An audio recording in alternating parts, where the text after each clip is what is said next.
या त्यामध्ये त्या झालेल्या नाही त्यामध्ये असं करून आता असं झालं कोणाला त्याची काम कोण केलं उष्मागाळी असते ते ही धर्म संबंधित वाचा आणि आता तर राहुल आणि काय म्हणते स्वप्नी आणि मला स्वप्न स्वतः स्वप्न आम्ही तरुण मुलं आमच्याशी आणि आम्हाला ते स्वप्नीच त्यानंतर काय म्हणजे तो आहे तुला यावं लागेल घडावं लागेल मला काय चिंता एक कोणी काय घेऊन राहील तर अशी धर्मसंस्कृती हे आमची सातत्यानं प्रबोधनाचा प्रवास चालू विशेष म्हणजे आज आमचा सत्याग्रह काल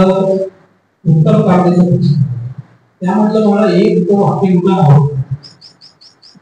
ते वाक्य होतं काय म्हणतात ते की वर्तमानातून वर्णनातून वर्तनात आहे नुसते तुम्ही वर्णन करू वर्तनही आलं तर मला असं तेव्हा अशी जाणून झाली की आमची धर्मसंस्कृती नुसते वर्णनात नाही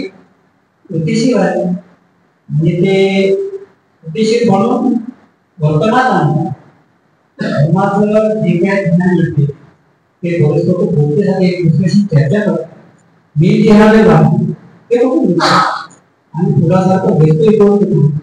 आणि आमच्या पाठीशी राम घोडे सर आहेत चव्हाण साहेब आहेत चांदी साहेब आहेत आणि सुखदेव साहेब शिरामध्ये आहेत पण ते आमचा साथ सोडत तर अशी धर्मसंस्कृती इतक्या उच्च स्तराला गेलेली तर त्यांचं त्यांनी वर्णनातून वर्तनात यायला मोठा संदेश काल केलेला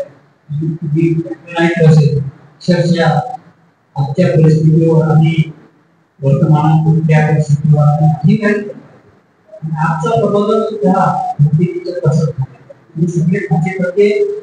आपल्या जीवनातले आणि नीतिमत्ता बुद्ध धर्म तत्कालीन विचार त्याला डोळा अपमान करणे आणि काय होणार वर्णन तेही आहे की आजचं वर्तमानात स्वतःही काय आहे ही आणि भक्तिगीत म्हणताना नसेल एकदा तर ते शिबिरामध्ये सभापती न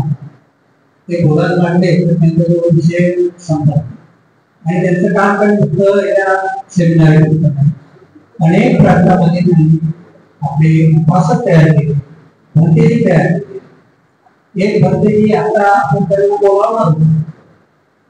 आदिवासी समाजातून त्यांनी त्याला चकमा समाजातून ओडिसाचे शिकवलं स्वतः राहायचे त्यांची जागा झाली भक्ती जिकडे आली त्यांना ती व्यवस्था दिली 9 एकर एरियात भक्ती गेलेले त्यांना मी बरेचदा कॉन्टॅक्ट केला की गेस्ट भक्ती आल्या लोकांसाठी त्यांची वाणी बघतो त्याची विचार बघतो दिसायला लागला पण विचार श्रेष्ठ आहे असं ते म्हणतो मी त्यांना फोन केला ते म्हणाले की मी तर आता उद्या निघून जातो निघून जाते तर परत ना तुमचं वय काय तर ते बोलते की नाही मी परत येणारच नाही म्हणजे ते त्यांनी आता तो माझं पूर्ण शिक्षण झाल्यानंतर तो प्रचार कसा ओडिसामध्ये आपल्या चकमा समाजामध्ये जाऊन बुद्धिजम होतं तर हे किती महान काम ते आम्ही बाजूचा मी ओबीसी समाजाला नाही समजू की धर्मामध्ये तत्वज्ञान आपल्याला समजू शकतो तो एकत्र करून पण त्यांनी असे काही बनवलेले आहे ग्रामीण किंवा होते आणि ते विविध प्रांतातून त्याचा कसा इतकं मोठं कार्य या निमित्तानं होत आहे तर हा महात्मा सत्याग्रहाविषयी मी जास्त बोलणार नाही कारण सगळ्यांना बरोबर अधिक माहिती आहे महात्मा सत्याग्रह बऱ्याच गोष्टी आहेत परंतु एक प्रसंग मला त्याला एक लोक प्रसंगी एक प्रसंग अजूनही आठवतो की 1927 ला सत्याग्रह झाला 26 मार्च आणि बरोबर 10 वर्षानंतर त्याला वैधानिक मान्यता मिळाली. 10 वर्षापर्यंत बाबासाहेबांनी बाबासाहेबांनी आपल्या तत्कालीन लोकांनी सुद्धा तत्कालीन लोक बाबासाहेबांसोबत नसते